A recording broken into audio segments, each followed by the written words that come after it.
have you just come from now? Just drove down from Lincolnshire now. Yeah, it's about 3 hours or so.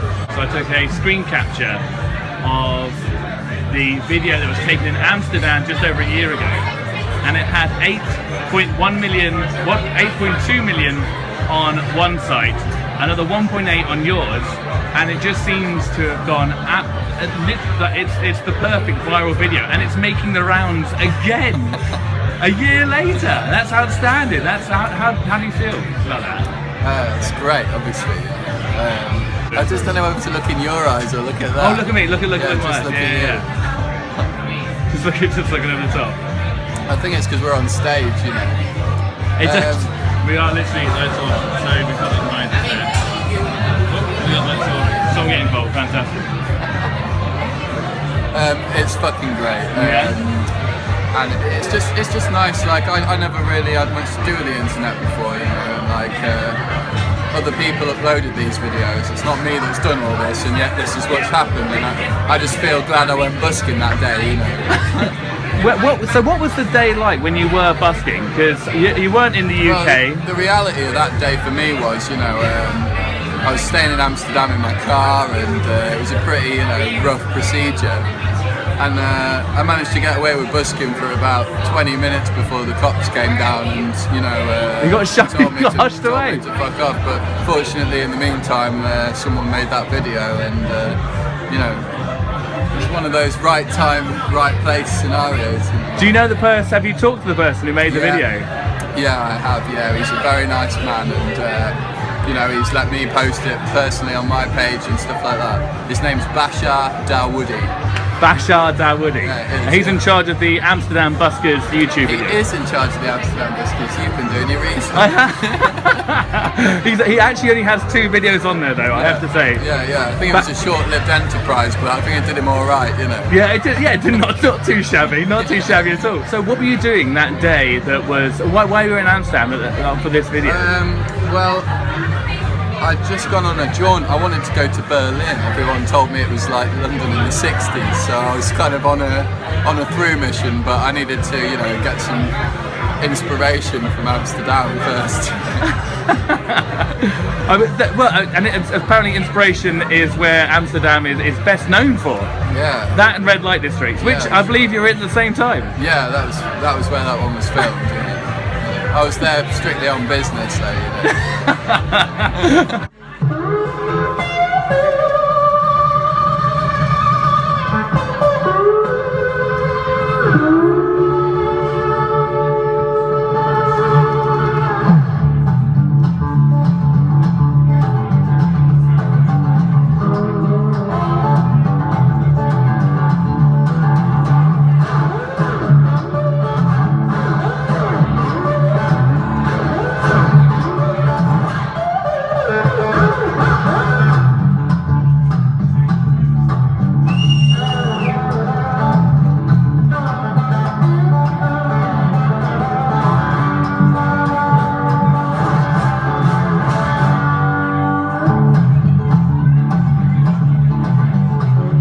So since then, you've had global success. We're now down in Camden. How does it feel to headline a night in, you know, the famous Camden, London? Yeah, it's lovely, you know.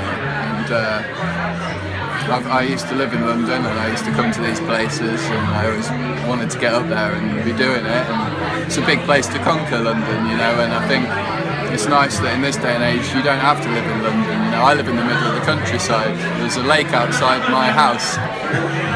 But I also get the opportunity to come down and play in Camden because of these videos and because of people's support, and it's magic, you know.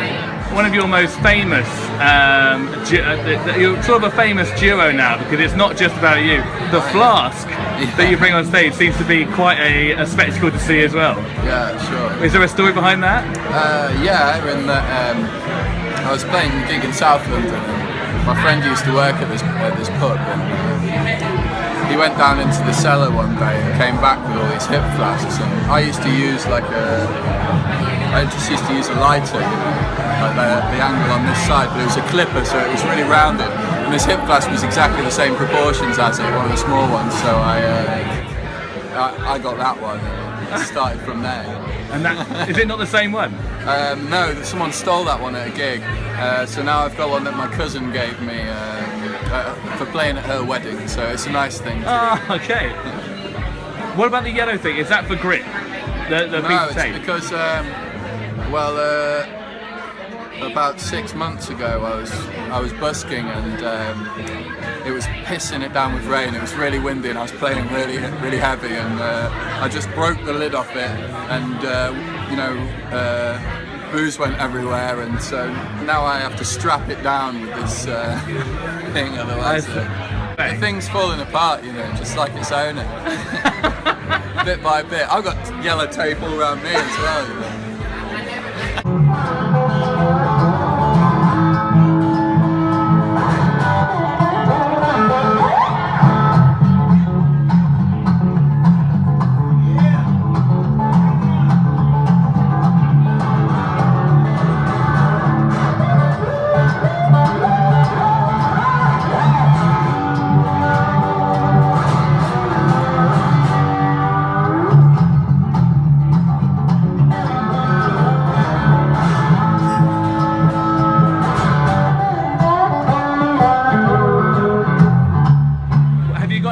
Big plan for later this year? Obviously you've got your album out at the moment. Yeah, well, I've got a new album that's coming out at the end of this year. At the end of this year? I've been working on it all summer, and I wanted to have it done for the end of the summer, but I think I've got a bit more I can give towards it, so I'm going to just give it the time it deserves to see if it comes to fruition, And appreciate. Yeah, so that'll be in the next few months. Maybe soon, hopefully.